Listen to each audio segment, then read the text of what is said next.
بسم الله الرحمن الرحيم، والحمد لله رب العالمين، حمدا كثيرا طيبا مباركا فيه ملء السماوات وملء الارض ومنها ما شاء رب من شيء بعد. اللهم لك الحمد كما ينبغي لجلال وجهك وعظيم سلطانك.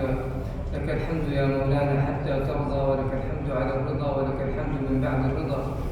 لا اله الا انت سبحانك انا كنا من الظالمين. اللهم ارحمنا يا ارحم الراحمين، فانك بنا راحم، ولا تعذبنا فإنك علينا قادر، والطف بنا فيما جرت به المقادير، ويسر لنا كل عسير.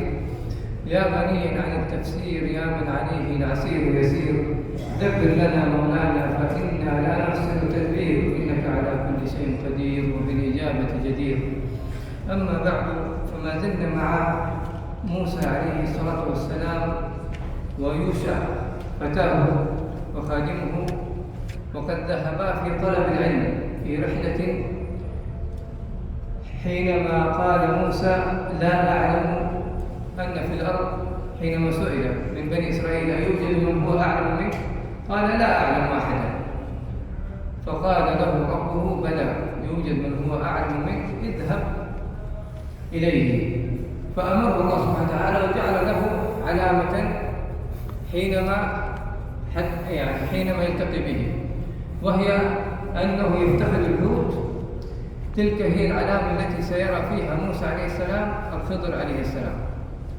الشاهد أنهما جاوز هذا المكان الذي مفترض أن يلتقيا بهذا العالم وهذا العابد وهو الخضر عليه السلام. فلما جاوزا قال موسى لفتاه آتنا غداءنا لقد لقينا من سفرنا هذا نصبا. إذا موسى عليه السلام استفرغ جهده في البحث عن طلب العلم وعن هذا العالم. لذلك تجد أن الله سبحانه وتعالى أمر نبيه عليه الصلاة والسلام بطلب العلم في إيش؟ في كلمة لا إله إلا الله. يقول سبحانه وتعالى فاعلم أنه لا إله إلا الله. لا ينبغي أن تكون كلمة لا إله إلا الله تقليدا ولا إرثا، ولا تكون عبارة عن كلمة باللسان بدون اعتقاد بالقلب والجنان. لا بد أن تعلم أنه لا إله إلا الله. وطلب العلم فريضة، لكن أي علم؟ شوف أول آية نزلت على رسول الله عليه الصلاة والسلام، إيش أول آية؟ اقرأ باسم ربك الذي خلق. كثير من الناس يظن أن القراءة تكون في الآيات المسطورة في كتاب الله سبحانه وتعالى. هي لابد أن تكون في كتاب الله المسطور وفي كتاب الله المنظور، يعني تطابق هذه الآيات الشرعية مع هذه الآيات الكونية، فتؤمن بالله وأن الذي أنزل هذا الكتاب هو الله سبحانه وتعالى. قل أنزله الذي يعلم السر في السماوات والأرض وهو الغفور الرحيم. يعني أنزل الكتاب الذي يعلم السر في السماوات والأرض، بمعنى يعلم مشرق الأرض ويعلم مغربها. فمرة يقول رب المشرقين ورب المغربين، ومرة يقول رب المشارق، ومرة يقول رب المشرق.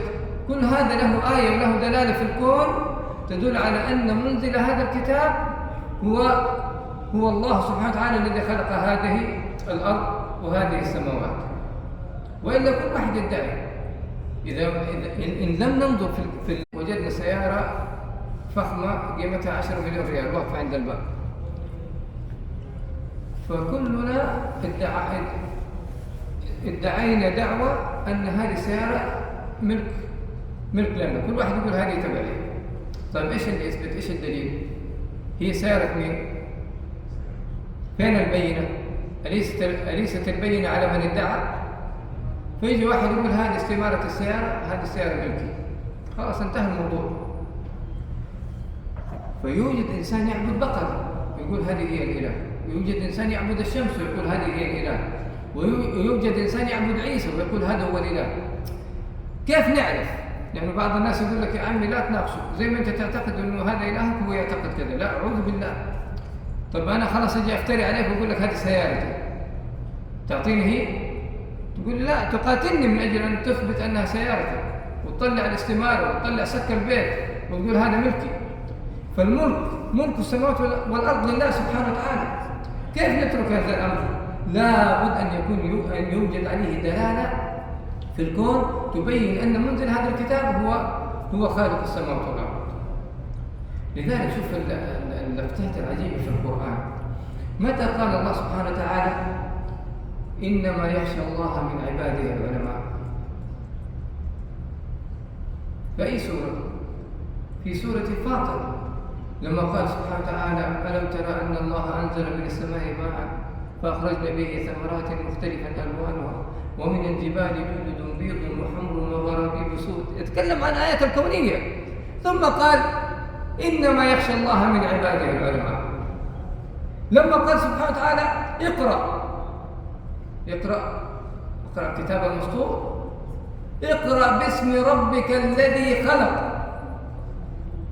كمل. خلق الإنسان من علق.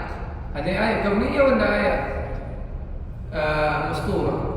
طبعا هي سطرت في الكتاب، لكن ليوافق الكتاب المسطور المنظور وتؤمن أن منزل هذا الكتاب هو الله سبحانه وتعالى. ما يكون كلمة لا إله إلا الله عشان أنا مولود في بيئة مسلمة، ولا عشان أنا يعني عربي والدين هو نزل عند العرب خلاص أنا مؤمن تعصبا. لا، أعوذ بالله.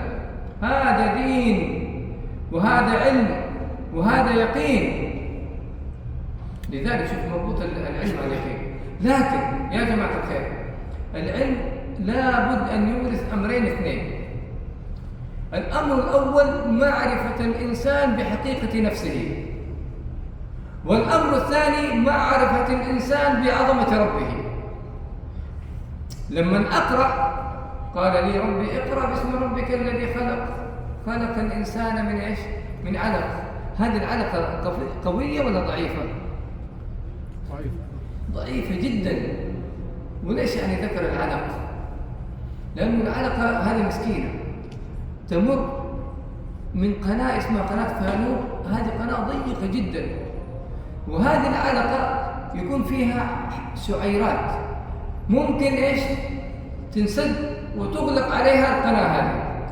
فمن لطف الله سبحانه وتعالى يجعل على هذه الشعيرات غلاف مثل غلاف بيضة الدجاجة كذا، شيء قشرة بسيطة لكنها مرساة حتى يمر الإنسان الضعيف المسكين هذا يمر من هذه القناة الضيقة، ثم تذهب العلقة إلى الرحم فتتعلق. كيف تتعلق؟ عليها قشرة مرساة، فيزيل الله سبحانه وتعالى هذه القشرة المرساة وترجع شعيرات وتمسك في الرحم. بعدين تتعلم وتصير متكبر؟ لا، ما ينبغي للعالم إلا أن يخضع لله سبحانه وتعالى. لذلك قال سبحانه وتعالى إنما يخشى الله من عباده العلماء. فالعلم يورث التواضع، والعلم يورث التسبيح بعظمة ربنا سبحانه وتعالى والتقديس له. هذا هو العلم.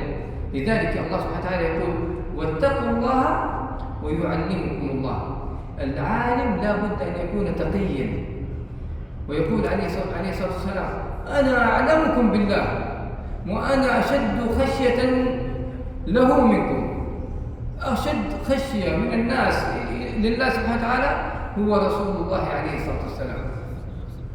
لذلك شوف الآن لما قال سبحانه وتعالى قال أرأيت إذ أوينا إلى الصخرة. قبل لا أقول هذه الآية، آخر آية في سورة اقرأ فيها إيش؟ فيها سجدة. لأن العالم يرفع الله الذين آمنوا منكم والذين أوتوا العلم درجات. فإذا رفع لا بد له أن يخضع ويركع ويخشع لله سبحانه وتعالى. لا ترتفع على الناس، لأن كل ما أتاك الله علم رفعك الناس، إن ترجع وتواضع لله. سورة الإسراء فيها ارتقاء بالرسول عليه الصلاة والسلام. سبحان الذي أسرى بعبده ليلا من المسجد الحرام إلى المسجد الأقصى، آخرها سجدة. سورة النجم فيها المعراج إذ يغشى سدرة ما يغشى، آخرها فيها إيش؟ سجدة. حتى تتعلم كلما ارتقيت لا بد أن تتواضع وتخضع لله سبحانه وتعالى. نأتي الآن إلى قوله قال أرأيت إذ أوينا إلى الصخرة. الإيواء هذا نوع من إيش؟ الاعتراف بالضعف، فتجده دائما في القرآن محمودا. يقول سبحانه وتعالى عن سيدنا موسى: أعوذ بالله من الشيطان الرجيم، ثم تولى إلى الظل. سيدنا موسى عليه السلام آوى إلى الظل، فهنا نزل عليه الفرج. قال: فجاءته إحداهما تمشي على استحياء قالت: إن أبي يدعوك ليجزيك أجر ما سقيت لنا. هنا موسى عليه السلام آوى إلى الصخرة، فعند الصخرة صارت علامة الالتقاء بالعبد الصالح. يقول سبحانه وتعالى عن مريم عليه السلام وعيسى: فآويناهما إلى ربوة ذات قرار ومعين.